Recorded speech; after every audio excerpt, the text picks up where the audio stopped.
When you get into a relationship, you are going to see everything you're good at and everything you're not good at. And it's going to be devastatingly clear. You kind of have to embrace the journey. What are the 3 things that you need to know to love better? I think if you feel like you're in a rut, especially within yourself and your relationship, you need to figure out a way to break the pattern. And I think in the act of doing something new, you can see yourself a little bit differently and see hopefully the thing that you've been ignoring that you know you probably should do.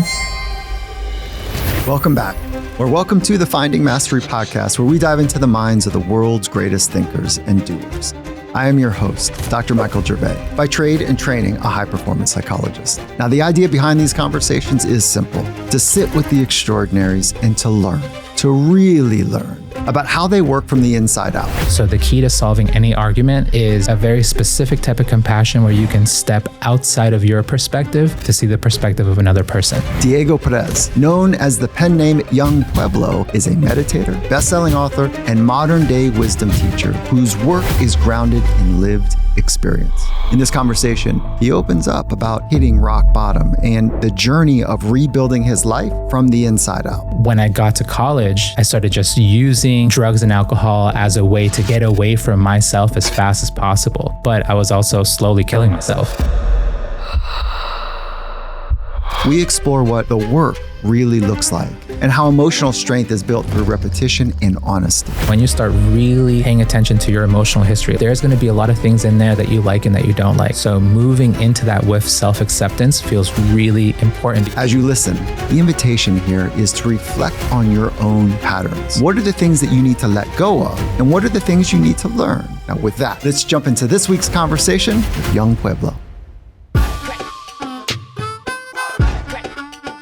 Thank you so much for listening to the Finding Mastery podcast. If you're enjoying these episodes, I've got a request for you. Please make sure to like this video and hit the subscribe button to follow the Finding Mastery YouTube channel. It's a free, no-cost way to support the podcast, and it helps us continue bringing you these conversations with some of the world's best thinkers and doers. Again, just like and hit the subscribe button below. Thanks for being part of this community. Let's keep growing and exploring together. All right, Yung Pueblo. Michael. Can I call you Diego? Diego's just fine. I know you as Yung Pueblo. I've studied your work. I've been a student of your writings, your poetry, like how you communicate. It's beautiful. Thank you. Thank you. It's an honor to be here. I've been looking forward to this because I've been watching your clips. I've been watching what you've been giving to the internet, and it's been wonderful. So I've been looking forward to this moment. Good. Am I feeding the beast, the monster, or are we creating a nice little corner of honestly, you're giving positivity me moments, you're giving me moments of deeper thought. Oh, yeah. So I'm appreciating that. That's good. Yeah. Coming from you. And I do want to celebrate your book, the title, How to Love Better. The number of times that you say love is cool. You know, so I'd love to start a little bit with just your high note on what love is. And I think it's almost an unfair question because of how dimensional you've captured love. And then you've been extraordinarily concrete on ways to build the way that we love. That's right. Self and other. And so I'm looking forward to all that. So maybe before I ask you this big question about love is, can we go back and like understand how you got here? Right? Happy to do so. What do I need to understand to know you? So I could think to first understand I was really far away from love, especially from loving myself. I felt like a foreigner in my own body. How old are we talking about? I think probably from like 13 to 23 when I hit rock bottom.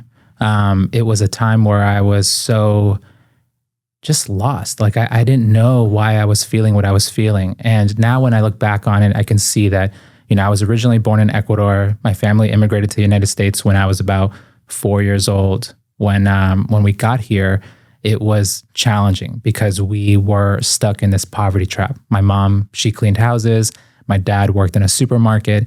And it was honestly just a constant struggle where they were trying to figure out how to pay for the rent. And I was confused by the constant tension in the home. Like I didn't know if my parents really loved each other because they were always fighting. Wait, now what age are we talking about? we're talking about from 4 to 13. So all these patterns are being imprinted in me, over that time. You were watching, is this what adulting looks like? Is this the tension that I'm growing into? Is this what everyone's going through? Like, are we all like in this struggle? And it was challenging to see how much fear my parents had, because every month it was the same thing over and over, like putting food in the fridge, paying for the rent. And unknowing to me, I just, all these patterns of a scarcity mindset, this fear, this anxiety kept building over time. And this was, very, like, we're talking the 90s, very pre-wellness. So therapy wasn't as popular as it is now. Mm-hmm. I didn't know anybody who was meditating. So I had no concept of mental health. And as I got older, what it sort of snowballed into was these really unhealthy patterns, especially when I got to university.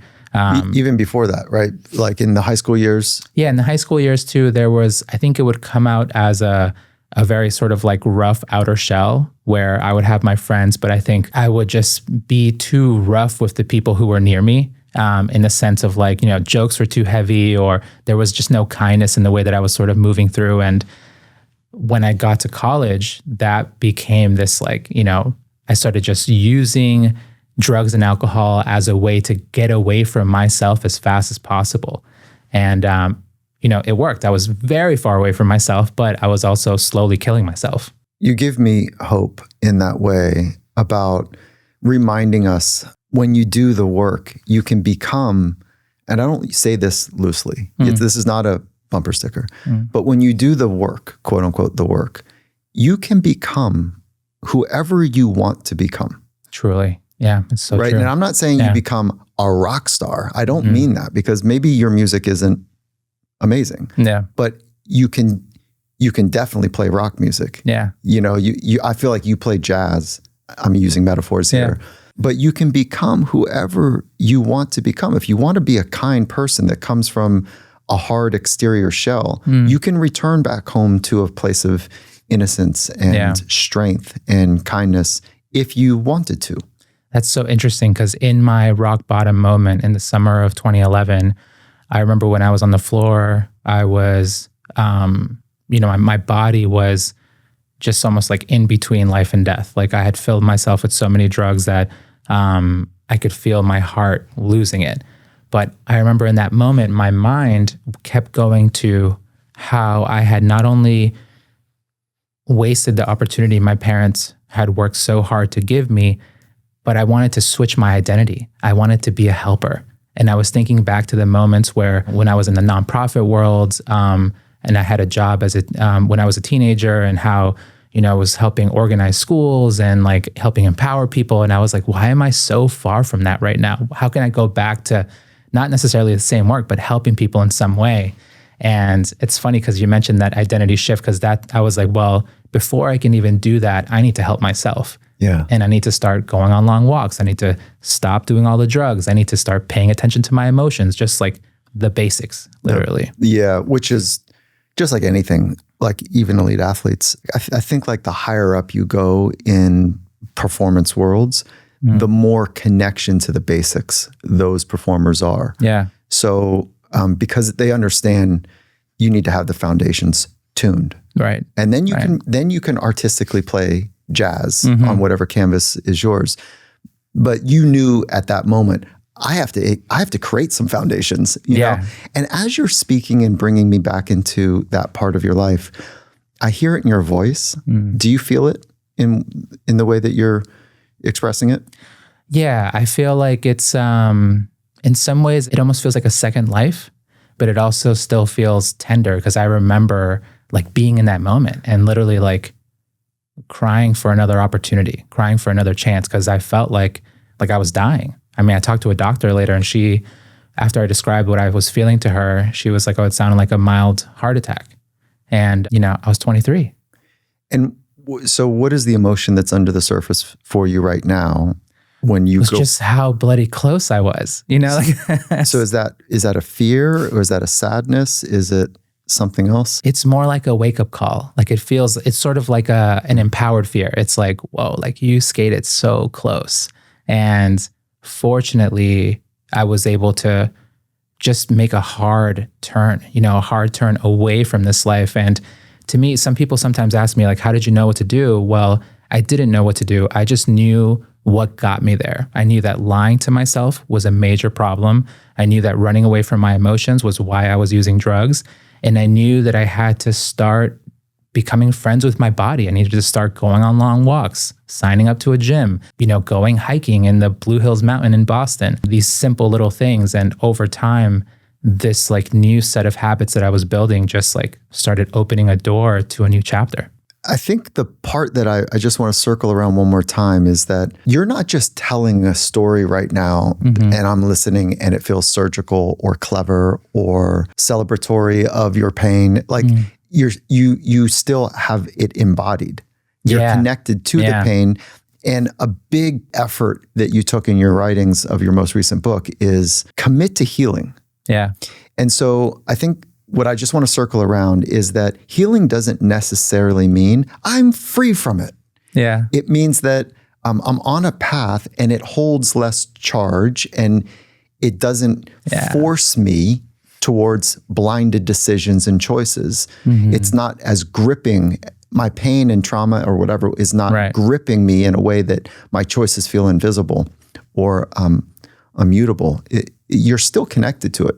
Totally. And the language that I would use is, that healing has happened when the intensity of the reaction has decreased. Yeah, that's it. It's like, and I think a cool way to think about that is like, have you lost anyone in your life? Yeah, a few people. Yeah. And so when I go to a funeral, like I'm flooded with the emotion. And then, like a year goes by or whatever, then there's no number of days where, and then it's like, I think of them in more of a full-hearted way as opposed to like a grief-only way. Right. Yeah. So that's the way I think about it. It's just so interesting because in the past, it didn't really feel like I had an option. Like it felt like the impulsiveness, those reactions would just be so quick where, the mind would roar into anger or roar into fear or anxiety, whatever it was. But over time, when I, a year after I had that rock bottom moment, when I started meditating, I started seeing that there was a new space for choice that was slowly appearing in my mind.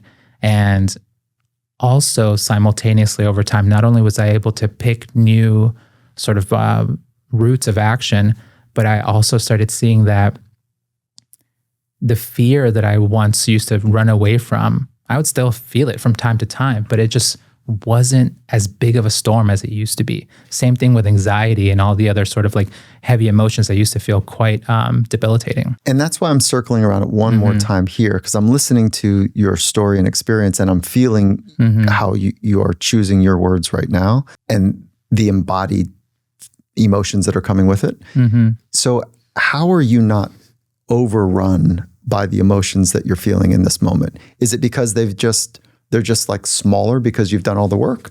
Or are you making some choices that are below the surface to manage your feelings and emotions? That's a really good question. I think, whenever I hear the term doing the work, it's a good term, but it's also very vague.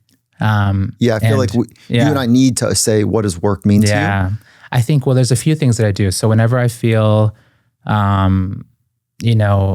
heightened sensations in my body, like I'm just very aware because I've spent so many hours meditating. Like I try not to lose touch with what I'm feeling.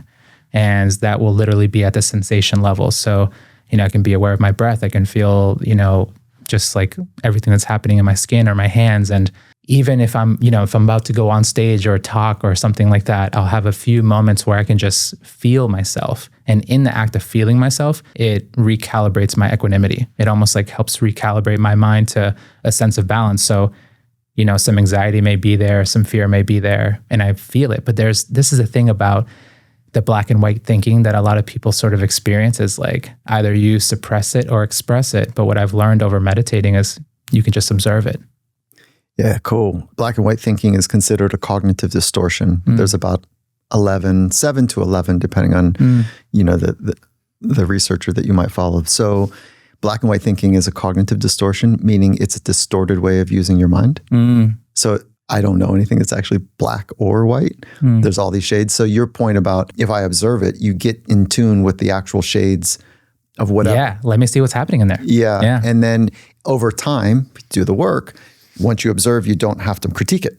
Yeah. You can just kind of go with it. And I think the fear is that, and it's showing up in this conversation, that you could have been overwhelmed by the going back to trauma experiences in your life and or hard times in your life and feel like, oh, I don't want to go all the way there because I might open up the chasm and then just kind of fall into 1,000 pieces. Can I actually manage the emotions in this conversation? Yeah. If you practice it, you can just do just fine with them. Yeah. There's also this, there's a little bit of joy that I've learned over time to just be able to feel what's uncomfortable. It's like, oh, I don't want to talk about this all the time, right? It's like a really hard moment in my life, but it's part of the story. It's why I've been able to write a few books. It's why I even sought meditation. So it makes sense to be able to give people a more holistic picture of where I'm coming from. But there's a little bit of joy in building that strength to be able to say, this is what happened. It was dark. It was bad. And I wish that upon no one. And fortunately, I'm still here to talk about it. Why do you wish it upon no one? I think because sometimes people get a little confused in the wellness world where they think they need to have a rock bottom moment to be able to sort of wake up and be a new version of themselves.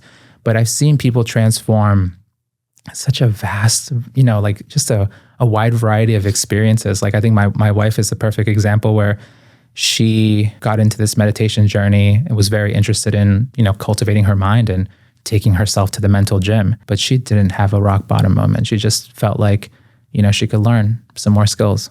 Yeah, that's cool. I think when I'm reading your work, I'm like, oh, this is Buddhism, philosophy, cleverly and deeply and richly tuned to loving relationships, self and others. Totally. You hit it on the dot. It's and I credit the Buddha oftentimes in all of my work. So like the basis, I try to understand life in the sort of the little micro moments of life and relationships and just like how you're moving about through life from this perspective of understanding how are attachments making things quite difficult for me.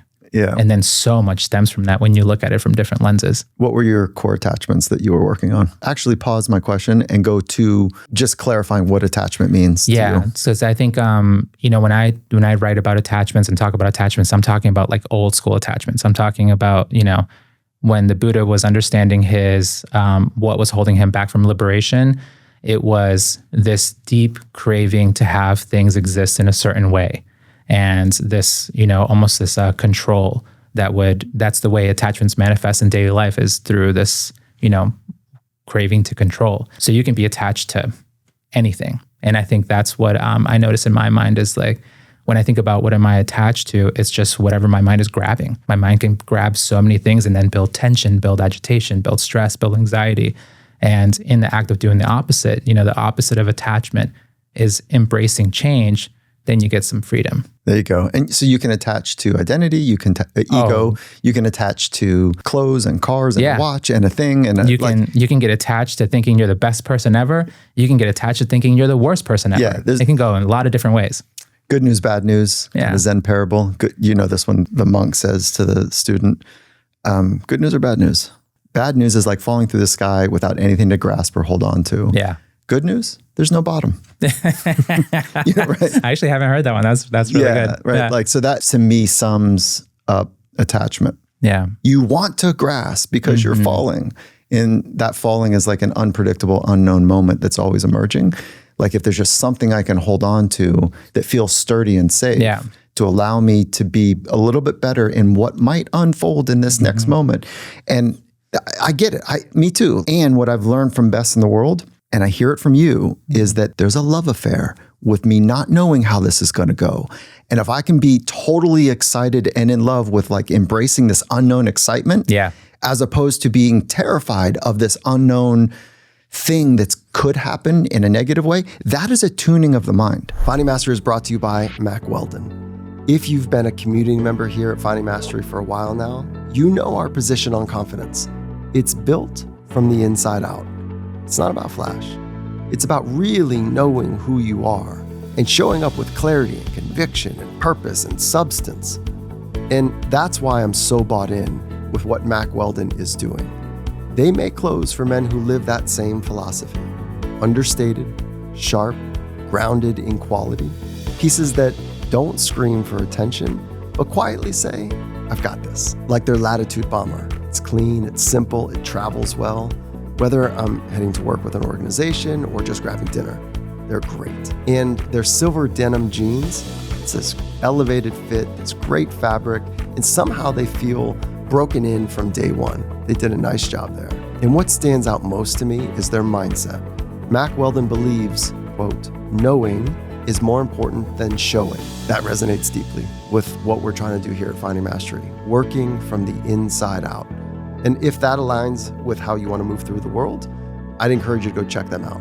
Head to mackweldon.com and use the code Finding Mastery for 20% off your first order of $100 or more. Again, use the code Finding Mastery at mackweldon.com for 20% off your first order of $100 or more. Let's play along that you're an athlete, or maybe a musician. You and I could sign a contract that as an athlete, you are guaranteed at the highest level to win every game that you ever played moving forward. And I've asked this question to scores of athletes. What's your first response? What's the catch? Yeah, right. Yeah. Okay. And that's what they kind of look at. And they go, well, yeah. And then I go, okay, let's play it out. Because there's a lot of good that comes from that. Right? And let's play it out. Every time you touch the ball, you're guaranteed to win. And they go, oh man, hold on. That shit sounds boring. Yeah. Yeah. So in other words, you like the unknown? You like that? And they go, I guess I do. It's this light bulb moment that comes on when you frame, and so I think you like the unknown now.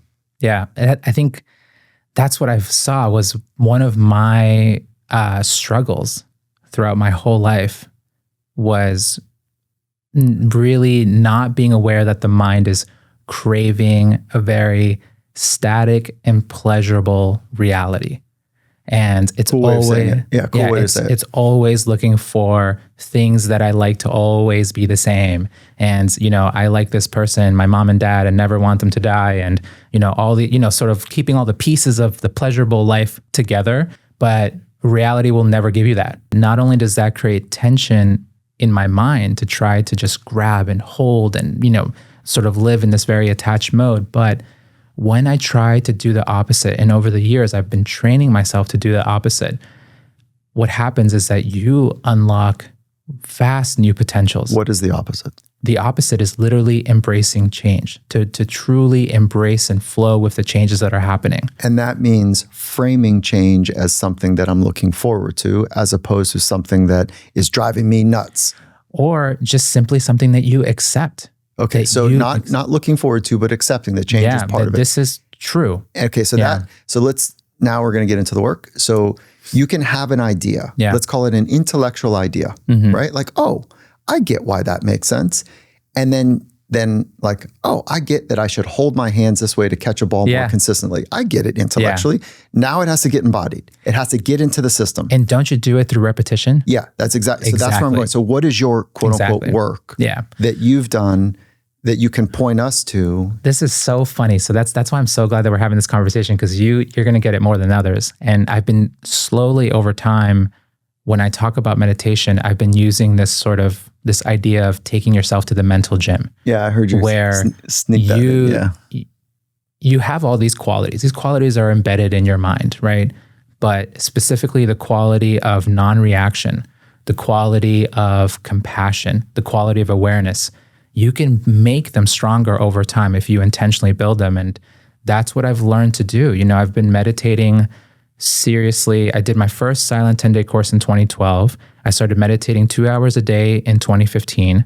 And I've been going to many, many retreats in the same tradition, in the Goenka Vipassana tradition. And it's helped me profoundly, but I've noticed that it's like literally built these muscles over time where it becomes just so much easier for me to feel what's true, to be able to feel that change that's happening in my body. And that's why it's not just like an intellectual understanding, like, yeah, I know change is happening intellectually, but now let me feel it so I can feel that truth. And now I can distinctly tell when I'm becoming attached because I can feel the tension, and when I'm just embracing change because I'm connected to it. So let's do kind of the math of it. So intellectual idea, I'd like to live this way. Happier, more joyful, more peaceful. Yeah. Whatever the language. I don't think people, when you ask people like, what do you want? And they go, I just want to be happy. Yeah, let's unpack that. Yeah, I can't, it doesn't work for me. Like, there's way more to it. Okay, but let's say you've got some sort of language that on how you want to quote unquote be or do something even. And then for you, Vipassana meditation is the practice of becoming, one, more aware, so observing, and two, practicing how to work with that sensation that comes with emotions. Exactly. Yep. Exactly. I think the Buddha, when he became enlightened and understood reality, one thing that he mentioned was that, everything that arises on the mind arises with sensations.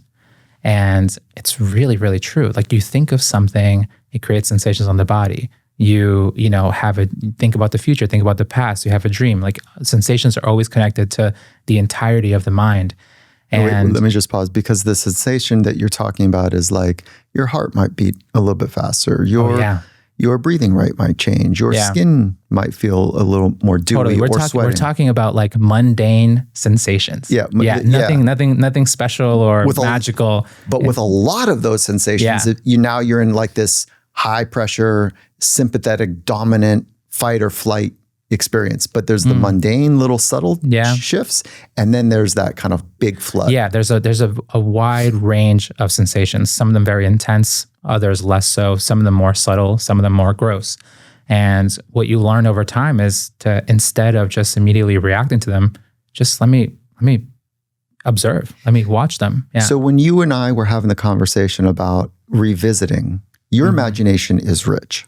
Right? You create beautiful movies that have lots of nuances and details. So people that have that, when they go back into hard moments, the movie is so vibrant and real that you will feel something. Totally. Okay. Yeah. So I was listening. So there was very subtle changes in pupil, skin tone, and voice. Yeah. So how did you go back to, like, this is now pointing to the evidence of your work, is that you are managing yourself in that moment to not be run by the emotion, but to work well with it. What were you doing? I think it's because, I've spent a lot of time meditating. So I've probably meditated somewhere between 13 and 14,000 hours. And even when we're in conversation, I'm listening to you, but there's enough space in my mind where I can also feel myself. I'm just feeling what's happening in my body. And, when I look at my hand looks static, but it doesn't feel static to me. It feels like wavelets. It's like changing very quickly. It almost feels like if you were to pour a very fresh glass of Coca-Cola and you look at the fizzy bubbles right at the top, that's what most of my body feels like. Yeah. Yeah. Amazing. And then with that awareness, you're just observing, I've got a bunch of fizziness going on my hand. Okay, wow, what's happening here? I feel the heat. I feel all of it. And then what do you do with it? Because, I'm going to say something unpopular and probably jarring to you. Okay? Yeah. Is that awareness alone is not enough. No, of course not. Okay, not jarring. Yeah. I feel like the mindfulness / meditation world can get a little jarred. I say you need awareness plus skills. Yeah, and I would call it awareness plus wisdom. Okay, there you go. Yeah. Okay, so then I'm just pointing to the skill here. Yeah. How are you managing yourself? Because if one of the great public fears is going on stage and then sharing your ideas, because there's a deep vulnerability to be kicked out of the tribe, to be rejected, not accepted, to be not good enough in the eyes of others. Great fear for people. And so we activate, and then it becomes almost overwhelming to access the thoughts and feelings that we want to convey. And so it's like this snake eating its tail experience for so many people. I'm aware that my heart is pounding. I'm sweating under whatever. I'm aware. It's not enough. Actually, that could be problematic. So just go one more time to the skills. Yeah. How do you manage when you feel your body switching on? Yeah, I think what I'm not just aware of the tone of the sensation, but I'm aware of that truth, whether it's at the intellectual level or the body level, that all of this is impermanent. So I'm like feeling everything that's happening with this deep understanding that like, this is going to change. So yeah, it's hard right now, but it's not going to last forever. I have so much experience of observing so many sensations over time. There are some hard ones, some sweet ones, some, whatever they could be, but they all in time evaporate. And now what that does, I think something that Western psychology is still understanding is that these heavily rooted patterns, right, when they come up to the surface and you're like literally feeling them in your sensations, if you're able to hold them with this mindset of just really observing them, they evaporate. That's right. Right. So there is literal unbinding that happens where, you can have a pattern that's so heavily knotted and it feels so quickly impulsive that you don't have control over it. But over time, when you're able to just hold it as it is, like what I do is, I just let it be. Like I let it be. Like I'm not fighting it. I'm not trying to make it last longer. I'm not trying to, make it disappear. I'm just like, oh, that's happening. Oh, there it is. Yeah. And there's ample research that just observing, naming an emotion diffuses the intensity of it. So it's pretty cool. I mean, that's something that's been around a long time. Yeah. All right. Awesome. I love this part of the conversation. Yeah, that was sick. Thank you for leading us through that. That was really cool. And the wisdom bit is your reference point for how the world and you work. So with enough time under tension to observe non-judgmentally, you get these moments of insight. Yeah. Wait. And then enough insights, you go, oh, wait, that's how this works. So your backstop is wisdom. Totally. And I think this is what I feel like the Western psychology and the sort of the world of the Buddhist teaching, and I would sort of abstain from using the word mindfulness, they still need to, better understand each other, because I think when the Buddhist teaching came to the West and it over time became what we now know as mindfulness, right? There is a lot of misunderstanding that happens where people think about it as just awareness, but there's so much more to the teaching. And I think, a lot can get lost pretty easily when, things are shipped around the world. Very cool. Yeah. Before we get into the framework of kind of your point of view or your hope and ambition for your book, when somebody says, oh God, they're talking about meditation again, like I want to understand it. I get it. I've read the research and my partner's doing it and like she's better for it, or he's better for it. But I just can't do it. Yeah. Yeah. I've got a reflexive thing that I say, but I would love to hear how you respond to that, critique or that statement. Yeah. People often say, I'm just bad at it. I'm like, yeah, of course. Yeah. I'm bad at it too. That's why we train. You don't just go and run a marathon. You don't just decide, oh, I'm going to learn Spanish. And then Spanish the next day. No, all of it requires training. And the mind requires training too. So if you want a little more peace, if you want a little more awareness, if you want to cultivate your compassion and your non-reaction, you got to put time in. It's not just going to come out of nowhere. Like if you want happiness, you have to cultivate the mind to gear it towards that. Couldn't have said it more cleanly. I think that idea, I don't think I finished ringing the bell earlier in the conversation when I said, whatever you want, whether it's happiness or peace or whatever, it starts with a beautiful idea about what you want and then go to work. And the work that you're pointing to is observing your inner life to be more clear and tuned to what's actually happening. So now you're working in reality. And when you do that sitting on a pillow or laying down, whatever it might be, then you can do it more easily in kind of the waking moments. Totally. In the rhythms of life. And I'm really curious, since you know this world so well in terms of like the professional athletes. So I've learned through meditating that I've developed a new sense of freedom around feeling like, okay, more is possible because my mind just feels more open. I can shoot for higher goals, but I'm learning how to be far more strategic in putting energy towards a goal without putting tension into it. There's a subtlety there so that I can like work hard towards a goal without being devastatingly attached to it. And I found that there's just like way more opportunities for success by moving in this like sort of subtle little gray field. I think I was listening and nodding to everything. And then I loved when you used the word tension. I was like, wait, hold on. What does he mean by that? Because I think the tension is where the unlock takes place. And so I'm really interested in those moments of tension. But then you added it to the tension of attachment. And I go, oh, well, that's what you're working from. Yeah.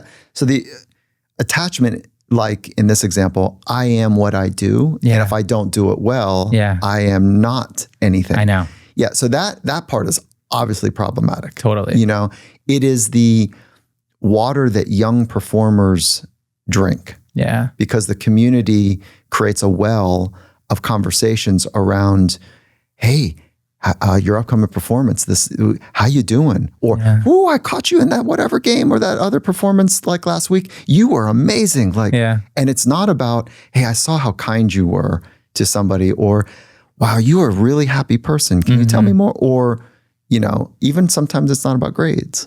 You know, as a young student, it's about performance, especially when people are exceptional. Right. So then there's the identity foreclosure. I am what I do. And it's one of the more dangerous paths for performers, you know, young, exceptional performers.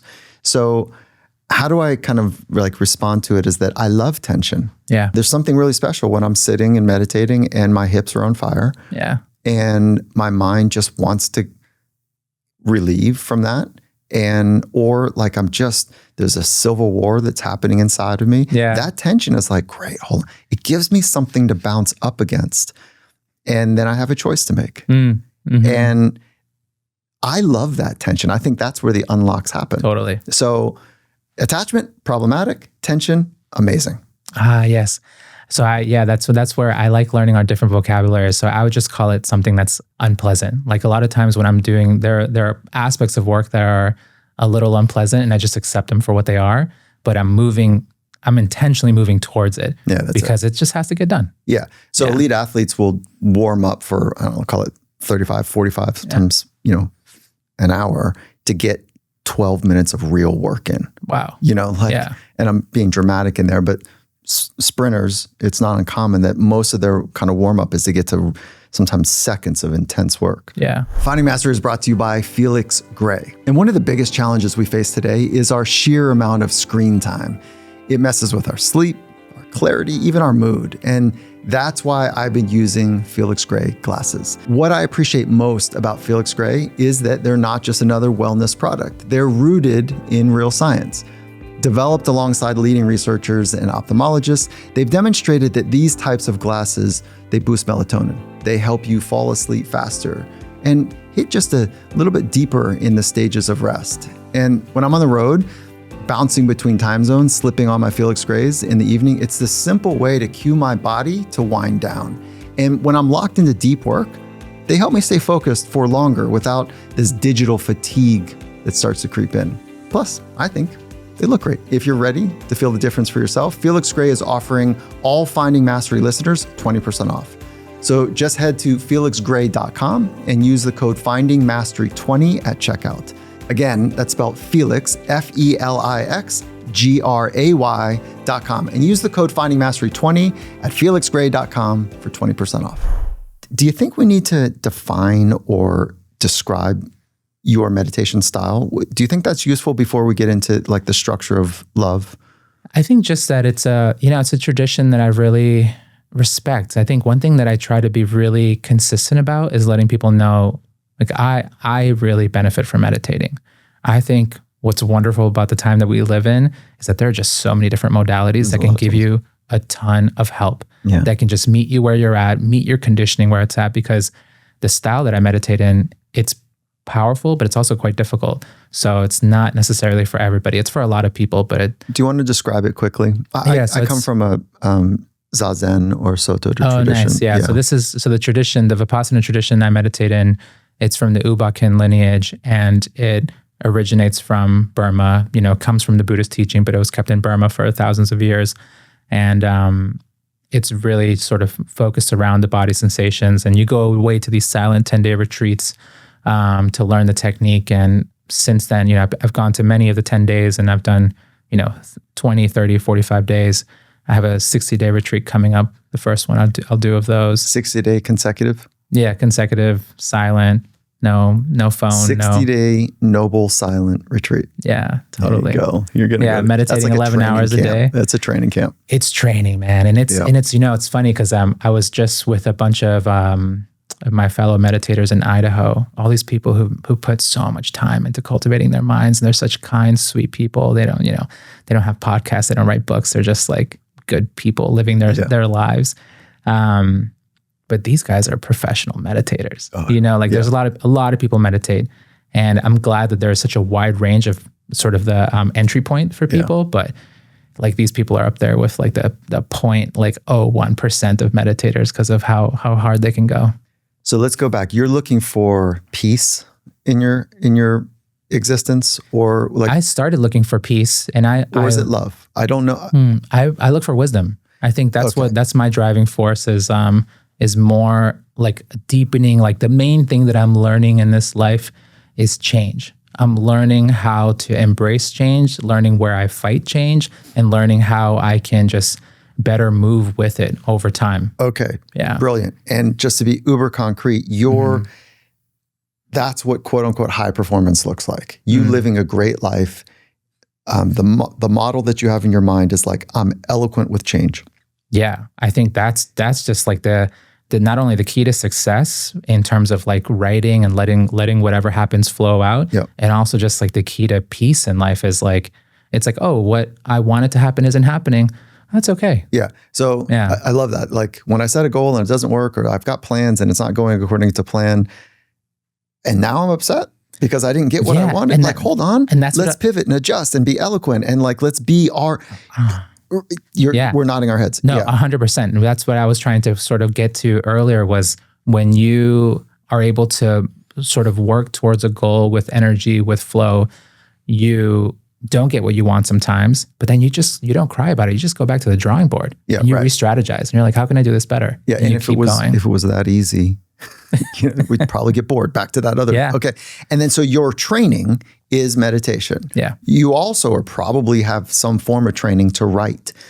So you've probably got a technical training and you've got a mental training. Yeah. Set of practices. And we don't need to get into the details of the writing bit, but is it a daily practice for technical training for writing and a daily practice for psychological, mental wisdom practices? It's a daily training for meditating. Like I do 2 hours a day, no matter what. And meditating every day is literally the best investment that I've ever made. Yeah. Better than the S&P 500. Yeah, right. Like the returns are massive. Yeah, 1,000%. And think about this. This is also for you and also for the listener, is that if you are your most amazing investment you can make, because when you are tuned, you are the pebble in your pond that can have radical ripples. And if you think about you as making that investment in your quality of your family, quality of your business relationships, quality of whatever, like it will outstrip any other financial investment or time investment that you can make. It is the one. No, it totally is. And that's what, when I started meditating, the original focus was personal development, was like, I need to come out of this sadness. I need to come out of this anxiety. Let me work on myself. But then I was totally surprised that as soon as I started meditating and spending time on myself, it started opening new chapters in all of my relationships. And I started seeing that as I learned to embrace change, I was understanding, okay, previously my relationship was a fearful one with change, where I was scared of it taking things away. But now I'm starting to understand that change is inspiring me to appreciate, to be more present, to notice, okay, well, how can I better flow in this relationship with my wife so that I can be supportive of her, so that we can meet our goals together, so that we can just have a much more nourishing home. And all of that really stems from that sort of inner work and building that relationship with change, and it sort of helping me see things from different perspectives, like, oh, I can do better in so many of these different areas. Did you begin meditation with your wife, or were you already on a practice or doing the quote unquote work, and she was like, this is cool? Yeah, I started July of 2012, and she did her first course March of 2013. So she had to wait a little bit because she was working as a scientist at the time, and her schedule was quite strict. So it took a while for her to get 10 days off to go. Yeah. But we both picked it up, and we both found it, which was nice that we separately found it interesting. You know, it wasn't like you guys were not married at that time. We weren't married yet, but we were together. Yeah, I think there's something really cool about that, which is, I remember when I first started to do some of the inner work, one of my mentors said to me, hey, just make sure, because my wife Lisa and I married really young. Yeah. Make sure you guys are together, because there's a trap in here somewhere. If one grows and investing in this and the other's like not interested, like it just might be unfortunate if you guys, and I am not suggesting that if you, the listener, are listening like, oh, I want to meditate, that the other person has to. I'm not saying that at all. Right. And that would be a mistake. Yeah. That if you're interested, that the other person has to be interested. But how fun that you guys were on a similar path. And so I listened and read your book. I went back and forth between listening to it and reading it. Thank you. Yeah. And my wife and I were listening. So we jumped in the car and I put it on, and I was really excited and nervous to listen to your book with my wife. Yeah. So we've been married 30 some years. And I was really excited because it's just rich, it's wonderful. And I love the idea of you guys doing the work together. And it's like, all of it was amazing. And the nervousness was like, I don't want to give away the 3 variables that you point to for better loving. And I was nervous that she was going to be like, well, you think you're doing good on those? Like one of those. Well, wow, that one's for you, Mike. Oh, yeah. But like, and so I pressed play and I said, I'm really excited about what Diego's writing here. And so she's like, oh, good. So we just had this wonderful kind of just passive, it was a 45-minute conversation. Just like, it felt like it was just like this really refreshing kind of reminders of how we want to be. Oh, that's so nice. Because that's literally the point of the book, is like, especially if you're in a relationship while you're reading it, to just like open up conversations and just see, it's like whether you agree with what I'm saying or not. It's hard to disagree with any of the, it's really tough to disagree with, you're anchored. So what I wanted to do in this conversation is see if you're really about it. Right? Those words, the words you wrote are good. They are wisdom, profound, and clear. Thank you. And I wanted to see if you were about it. Yeah. I mean, I don't know what to tell you. Like, I don't try to be impressive. Like, I'm not trying to I don't walk around my life trying to impress people. Dude, I just meditate and I write, you know? So I'm like, I think there are interesting times where people have been following my writing for a long time, and then we may meet in person and they expect so much. But usually if you and I are just hanging out, I just want to laugh. Yeah. Like we're just hanging out. Yeah. And I keep like I spend a lot of time meditating. So I don't need to put on a performance. It's just like, I like doing that. But then I also have other aspects of my life. Yeah. So it reminds me of Nike's mission statement to bring innovation and inspiration to every athlete in the world. And athlete has an asterisk next to it. And so the way they define it is, if you have a body, you're an athlete. And then I talk about performance, the aspiration of being, reaching your potential. And then, when I use the word performance in my mind, there's an asterisk, which is the highest performance is being fully present with the unfolding, unpredictable, unknown. So being, and then if you have a certain set of qualities or qualities or characteristics that you want to make sure are part of the unfolding then that's the work. And then if you want technical skills that are important for capabilities, that's the work. So there's 2 streams of work to do. That's so good. The craft and the inner skills. So anyways, I don't want to get stuck there. I want to go to love. Yeah. Okay. How to love better. Yeah. How to be better at loving. Can we start with the 3 characteristics that are important for you that you hope the readers will get to be able to love better? Yeah. So I arc the book around these 3 core elements of what helps make relationships successful.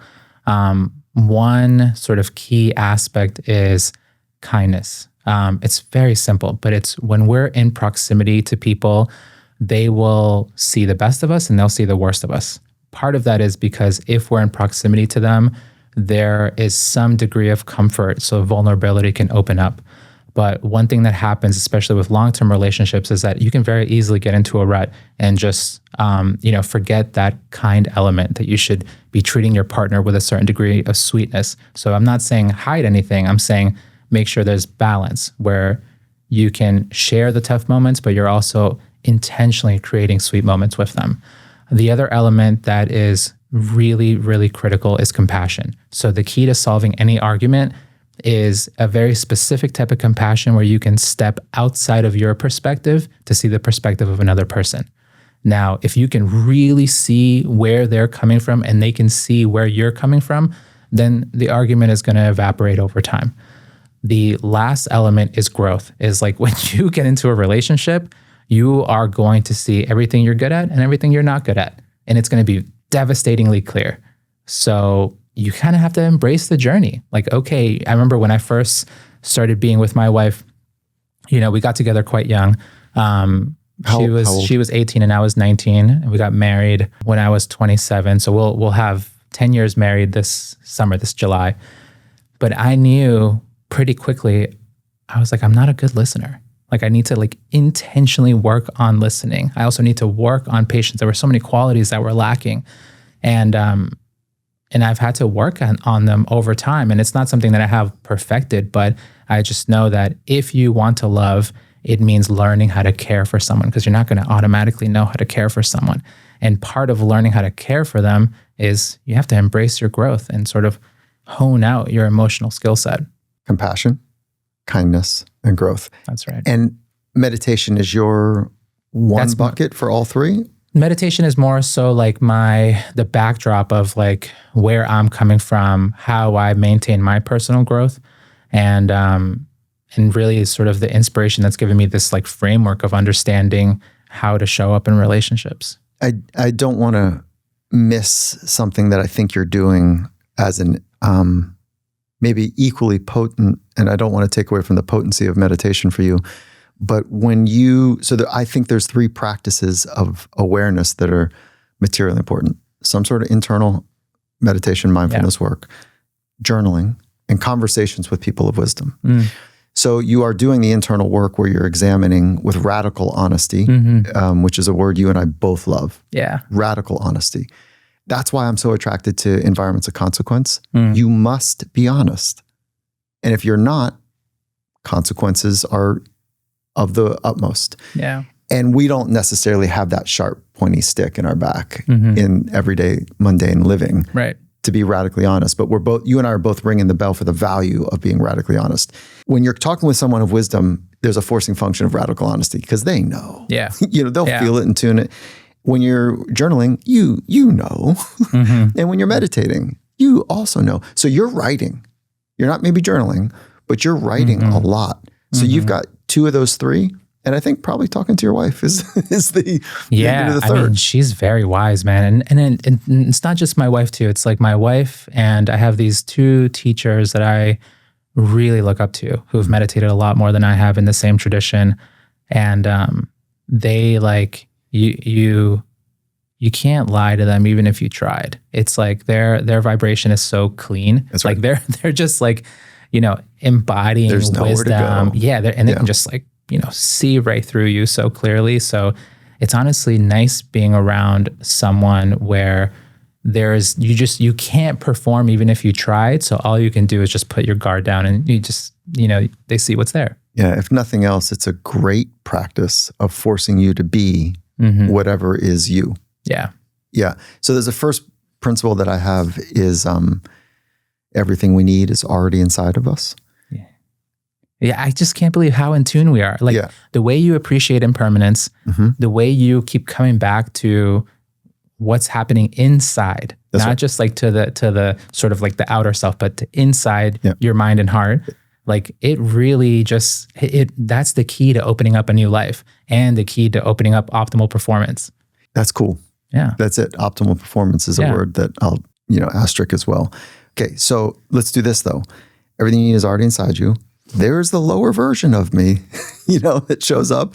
And I think it was 2 weekends ago, my wife and I were, let's call it an argument. Yeah. Right. Yeah. Where I instantly wanted to defend myself. Yeah. I was kind of in the thick of reading your book.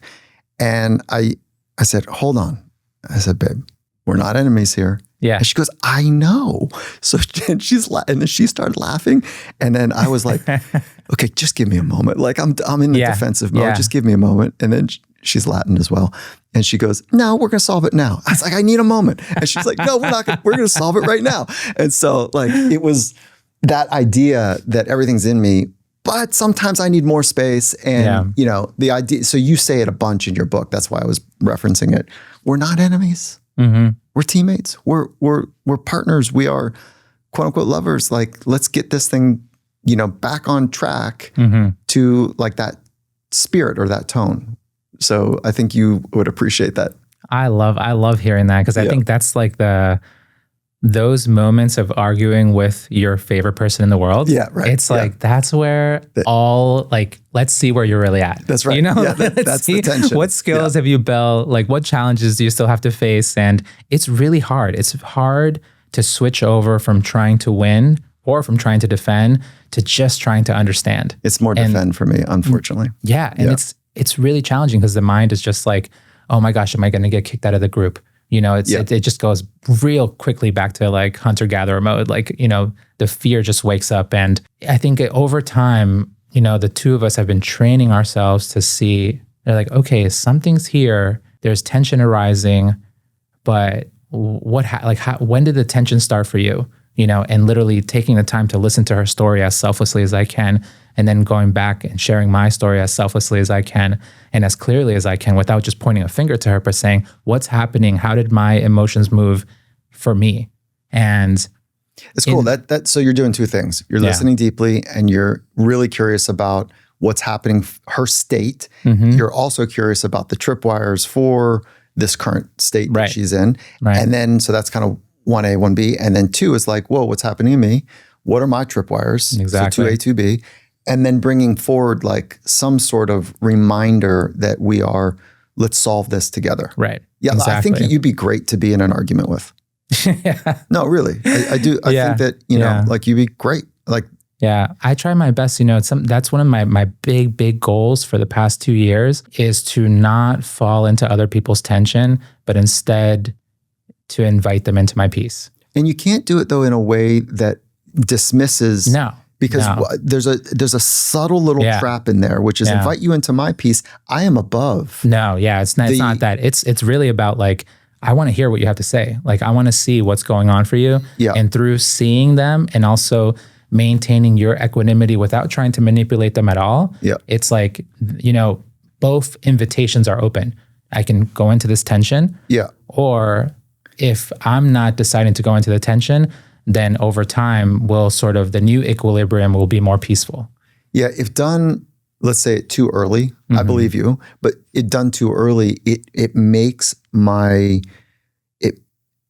every part of me like nails on a chalkboard. Like, wait, hold on. I'm not going to say this to you, but like, what is this righteous shit here? Like, you can't get down into the mess of this with me. Like, come on now. And it's much more like, when people come and they show up with their anger, whether it's about you or about something else, you can offer really good listening. You can listen and be with them, but you don't necessarily need to join them. And that's something that's been really hard to learn, because that's one of the ways that we sort of share. And when we're in proximity with other individuals, where it's like, this big anger, let me tell you why I'm angry, what happened with my coworker, and then join me in my anger. But I think there's something that I'm learning where it's not like, I don't need to stress myself out to show you that I love you. That's dope. And you know what? So here's a mistake I made. I do want to get where people make mistakes in kind of setting, like early mistakes maybe, or loving mistakes, if you will, is that early on, let's say, Lisa, my wife, is so much better at this than I. Like, I'll say I'm frustrated with something, I bring it home, and I'm like, there's something I'm working on, is what I'll usually say. Hey, there's something I'm working on, this, that, and the other. And she'll go, oh yeah. And she's in it with me, but she's not like getting sucked in, and she's not all of a sudden spinning out of control, in that way. But she's like, yeah, that sounds hard. Then, well, have you thought about this? Or like, so she gets on like trying to think about solutions with me rather than kind of commiserating. Yeah. And I have not historically done that well. She will say something that's frustrating her or whatever. And then I go to this kind of, well, hold on. You don't know that if that person cut you off, they're just in a rush to get to the hospital. You don't like, there's lots of things that could happen here. And they'll say like, maybe you're taking that too personally. And then, boom, like, boy, did I miss the mark on that. Yeah. Like, what am I doing? I'm trying to go upstream to solve something, because I appreciate how many multiple choices that people could be making for the one thing that's actually being expressed. And I appreciate all of those nuances that happened well before the choice was actually made. Yeah. And the actual frustrating response that's, being expressed.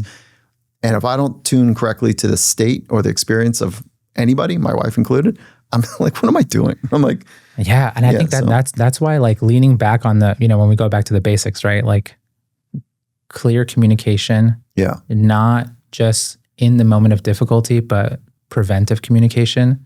And that's just been one of the most helpful things in our relationship. It's been, before my mind even tries to find something to feel even more tense about or, more agitated about, I want to let you know what's happening inside of me. So the language my wife and I use will be like, I feel a lot of like anger moving through me, or I feel a lot of like, heaviness moving through me, even if it doesn't have a name. Moving through is the key point here. Yeah, moving through. Like, I'm angry. I'm not angry. I don't even exist. Like I is a very sort of, a conventional level understanding of reality. But something's moving through. I feel this emotion moving through. The reality of the emotion is quite real, but it's not permanent. But I think in the act of letting each other know, like, when she tells me that she doesn't feel great, I'm like, oh, that's like the best information, because then I know to give you your space, to support you, to, to just help you out. Because in what we would do in the past is when we didn't have that information, the mind will look for more things to be agitated about, and we're standing right next to each other. So it's very easy for us to just start picking at each other or pick up old arguments and rehash them and just fall into an argument that may not necessarily have needed to happen. Commiserating around a frustration of the day is a false connection, but it's a desire to want to be tuned with the other person. Yeah. Like, can you believe? And then now you and I are going, and now we're like close, but that's not, it's not the greatest way to be close. Yeah. But even like what you said, I think what Lisa's doing is really cool. Is like, it's like, I'm hearing you out, but I'm also like, fully honoring this moment that you're going through. And I'm also acknowledging that it sucks. And it's yours. Yeah. Not mine. Yeah. Exactly. Like in a beautiful way. Totally. Yeah. And I think that's real maturity right there. Thank you. I'll share that to Lisa. She is the one for me. Yeah. You also talked about self-love, and you've got a couple practices there for self-love, which I really appreciate. Can you open up those best practices for loving self and why that's important? Yes, I wrote about this in my other book, Lighter, and I think self-love, that's what I really learned that year before I started meditating and after my rock bottom moment, right? So like after my rock bottom moment, and then there was a whole year there. And when I was sort of reformatting my life, it became clear that I had to be radically honest with myself. I needed to just, and this was between me and myself, like I had to tell myself the truth, because what I was running away from in the past was just admitting that I didn't feel good. Like that was really hard for me. And I think it was hard because I had no clear way to fix it, right? It was like this big, like amorphous problem that didn't have an immediate solution. So being radically honest with whatever it was that I was feeling. And this was, pretty like intuitively, I knew, even before meditating, I was like, okay, I'm feeling anxiety. And what I would normally do is roll up a joint. But instead, I'm going to sit on my bed and I'm just going to feel it. And I would do it for a small amount of time, like 5-10 minutes. And I'm like, okay, like I feel. Would you still roll the joint after that? Sometimes in the first year. Before I started meditating. But I would give myself the time to just like, let me just feel it before I run. Yeah. And I would feel it. And I'm like, okay, like that sucks. It doesn't feel good, but it's not as bad as I thought it was going to be. Like literally just giving myself that space. So that's what radical honesty looked like a lot for me.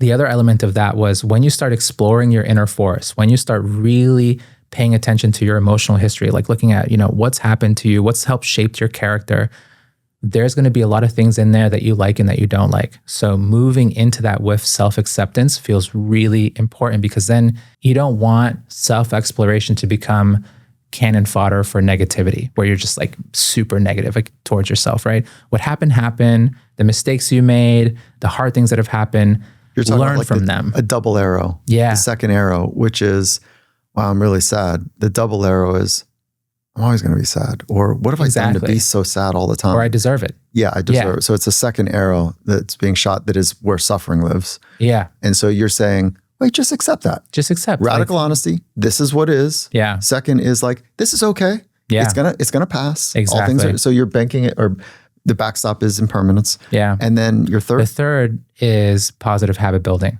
I think this is when you take a look at your life. And that's what I mentioned earlier. Like at the time when I hit my rock bottom moment, I was so unhealthy. And I knew that I needed to start drinking more water. I needed to start going on long walks. I needed to sign up to a gym. I needed to keep telling myself the truth. Like these all felt like habits that I was building as pillars in my life.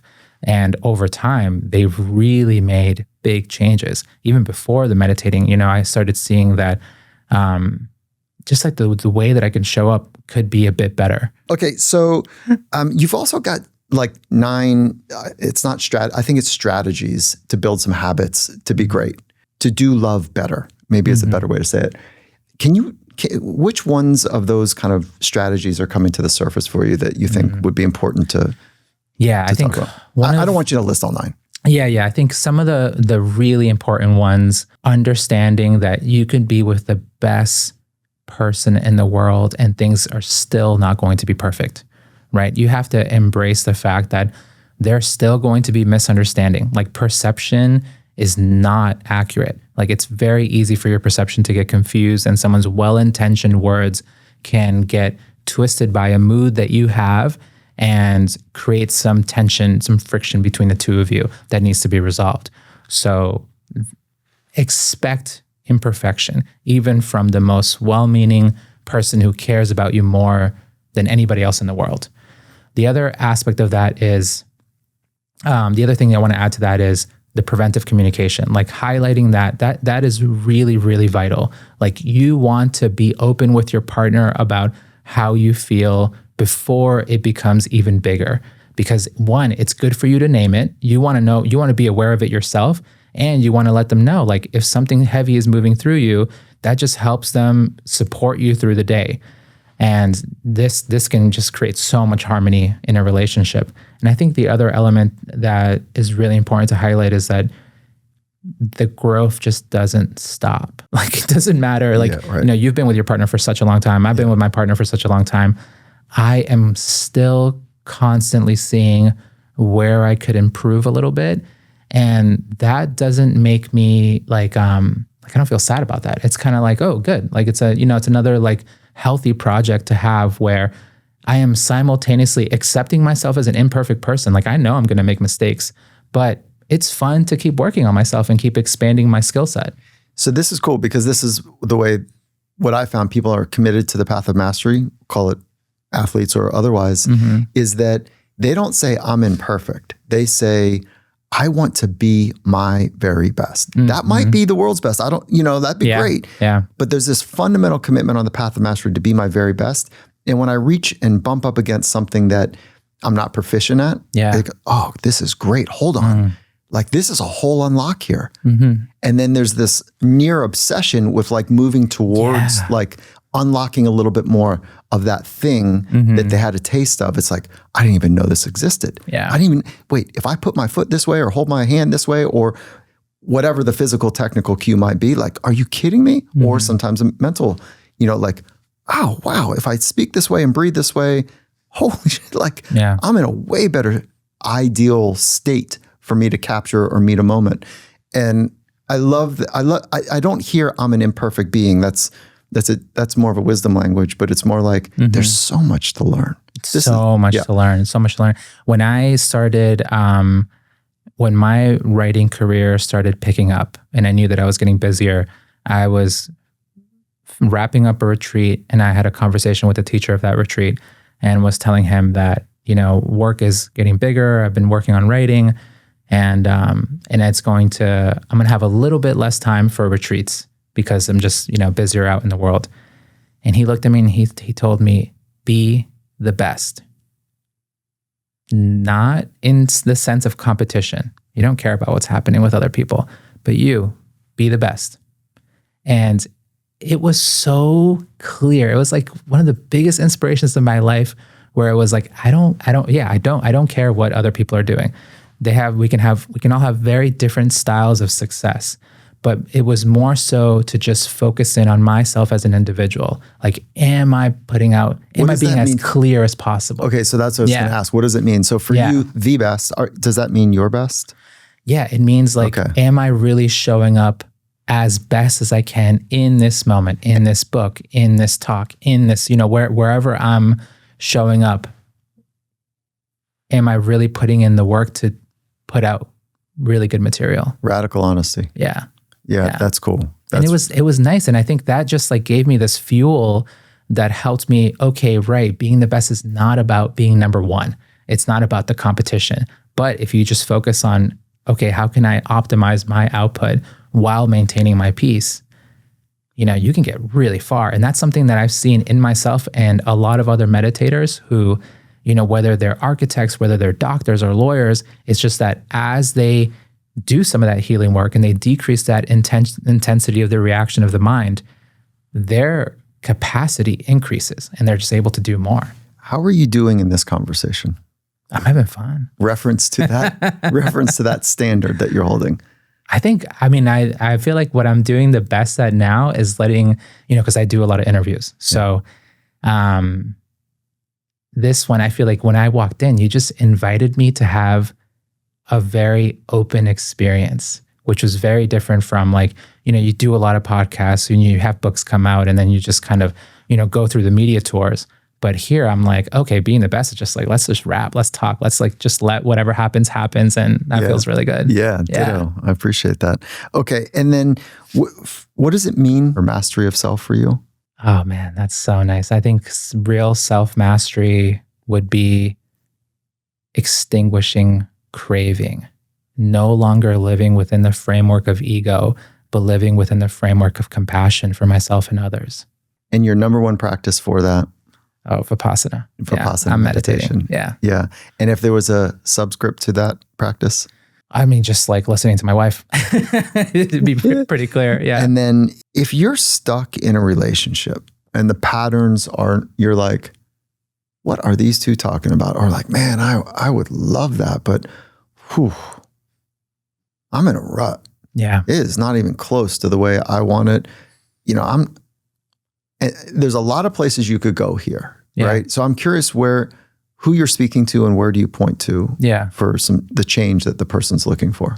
I think if you feel like you're in a rut, especially within yourself and your relationship, you need to figure out a way to break the pattern. So you need to, do something different during a weekend. Don't, if you're just used to like playing video games, being on the couch during the weekend or whatnot, like go hiking, go do something different so that your mind can have just sort of new things to process. And I think in the act of doing something new, you can see yourself a little bit differently and see hopefully the thing that you've been ignoring that you probably should do. I feel like that pulling yourself out of your like hardened pattern, like it was so valuable for me to go away to a retreat. I remember when I was in a rut and trying to change my life, I was like, I need to go live on a farm in Portland.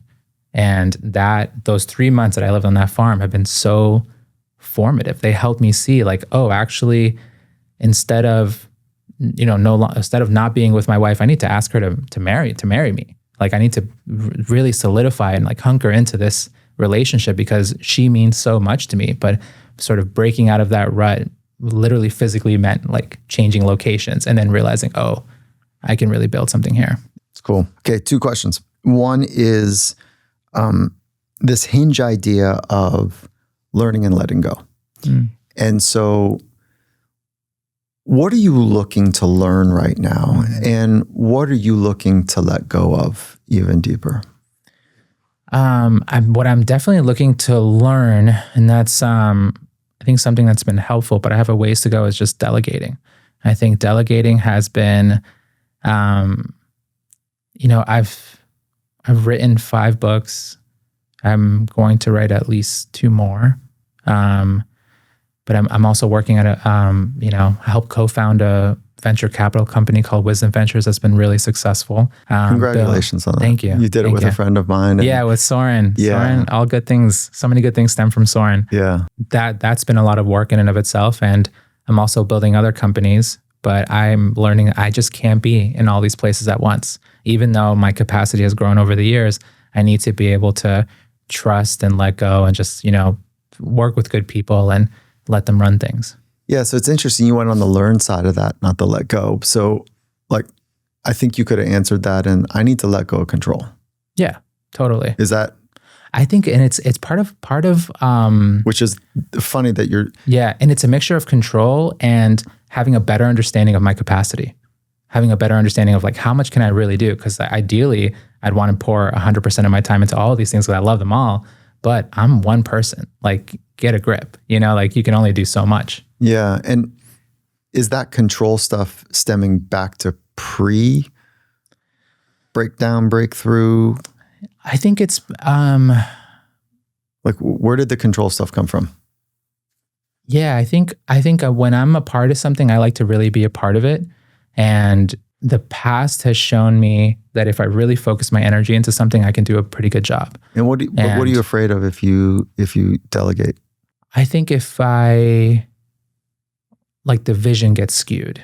I think that's one thing is when I sort of go into something as a co-founder, we're molding a vision that will set up the company. So I think that's one of the fears is that the thing that we start ends up becoming something totally different. But that's a risk that I have to take because it may become something totally different. Why try to do so much? I think I don't know. I have the energy for it.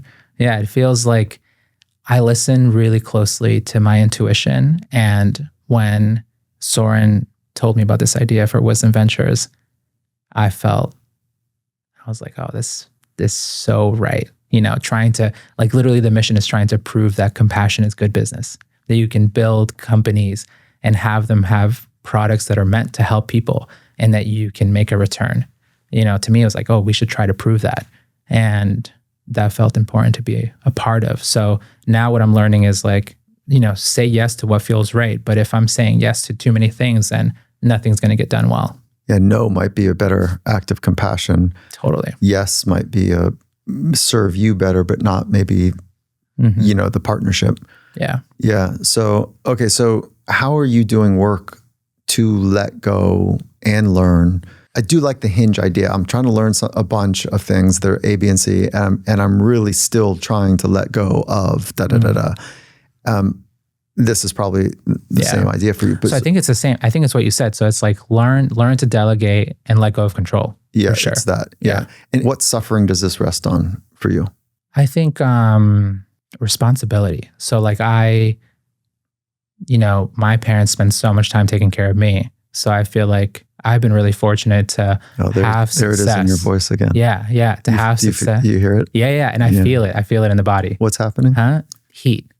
Yeah. Yeah. And but wait, stay with it for a minute. What is this?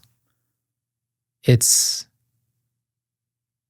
being wanting to be able to be there, to care for them the way they cared for me. It feels really important. And I think that's where if my energy is too divided and I'm not really, it's so much clearer now. So it's you can say yes to things that feel important that could end up helping my family a lot, helping other people as well. But if I say yes too much, then nothing's going to get done well. So I think in the act of letting go of that control, it actually opens much more possibility for me to be able to take care of my family. And that flood of emotions that you were with was the animation of love. Yeah. Not guilt. Yeah. And it's the word that I keep coming back to is care. It's because I love them. They're very important to me, but I feel a sense of responsibility. I think sometimes I wonder, if I were born wealthy, I probably would have never written anything. I probably would have just been meditating, but it felt important to me. I'm learning a lot while meditating, and I know that I don't know everything. I know that I'm not fully wise, but it felt valuable to reflect and see if other people were like, thinking in similar ways. And I remember having this conversation with my wife. I was like, you know what? I should try to write a book. Like, even though I don't know how to write, even though I don't know everything, I'm learning. But maybe if I hit a home run, this could totally change things for us. And it did. Beautiful. Yeah. I now, remember when I asked, are you really about it? Yeah. This is it. Like everything has been tuning correctly in my, like, oh yeah, that's real. Oh, that's real. Like, and there's no judgment about it, but like, how does it feel to bounce up against you? It feels safe and sturdy and honest. And that's the way I feel in this conversation. And then when that just happened, where you like the care for your parents and the all of the feeling, I was like, yeah, there's the source code. Yeah. There's the source code. Yeah, man.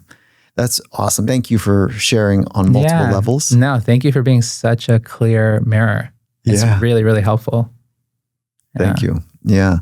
If there was one thing maybe, that you hope somebody experiences and carries forward. Yeah. What would that be from our conversation or your writings, your book? I think, and we touched this in the middle of the conversation, but let impermanence inspire you. Let impermanence inspire you to be ever more present with the beautiful moments of your life, because we really do have a combative relationship with change, and we fight change. Change is going to happen no matter what. Like we're always going to, like change is going to win. So instead, for the people that you really care about, for the things that you really get a lot of joy from, be present. Be with the people that you love, because they're not always going to be there. And that's just part of life. When I say goodbye to people, and now when you and I will say goodbye, you'll know what I'm doing, is that I don't know if I'll see you again. Yeah. And this is with my wife, my son, my staff here. And, and I always like when I say goodbye, I like really take a moment to mean it.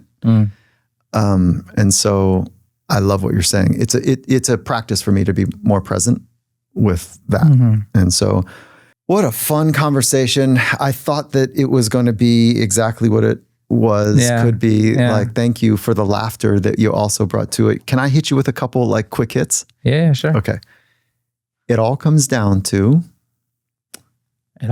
change. Success is peace. Mastery is repetition. My purpose is service. Damn, these are all clear for you. Yeah. My vision is, oh my gosh, just more compassion, but structural compassion for the world. My tripwire is, oh, there's a bunch. I think like just meanness, like when people are mean, I think like it's totally fine to set boundaries, but when people are like unnecessarily unkind to each other, it's hard.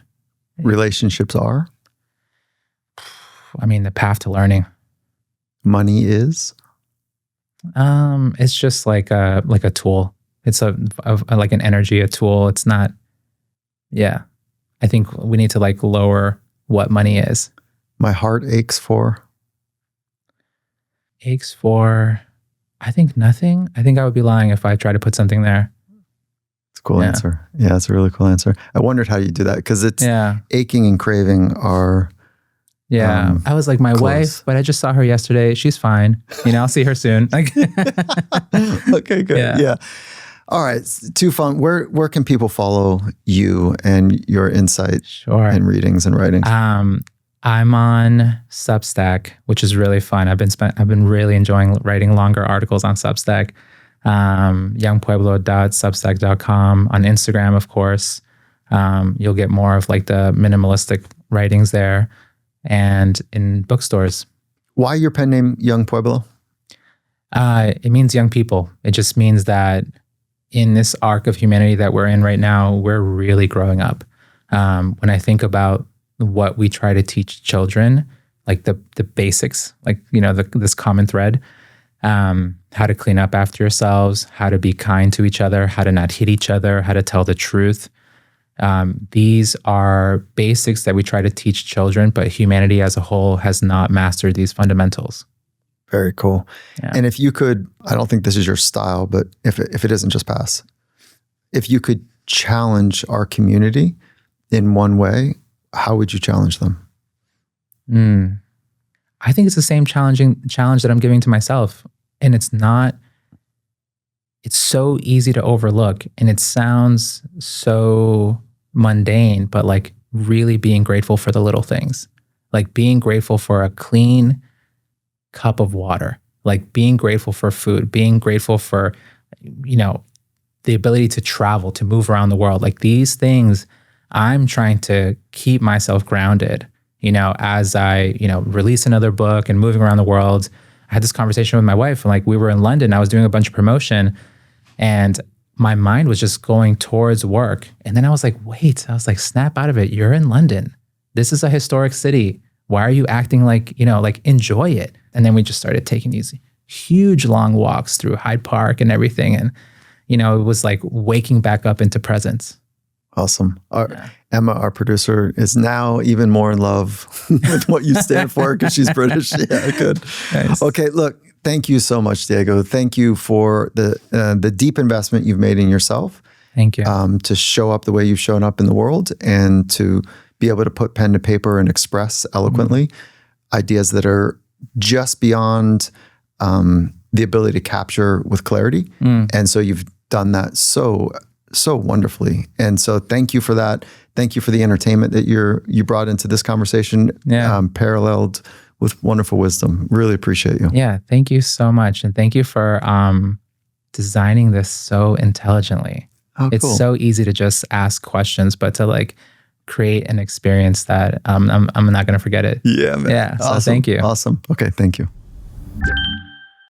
Next week on Finding Mastery, we're joined by Emmy Award-winning choreographer and dancer Derek Huff. In this powerful conversation, Derek opens up about the childhood challenges that shaped his resilience, the life-altering journey alongside his wife Hayley's illness, and how creativity, discipline, and love continue to guide his path. Join us on Wednesday, July 23rd for this incredible conversation.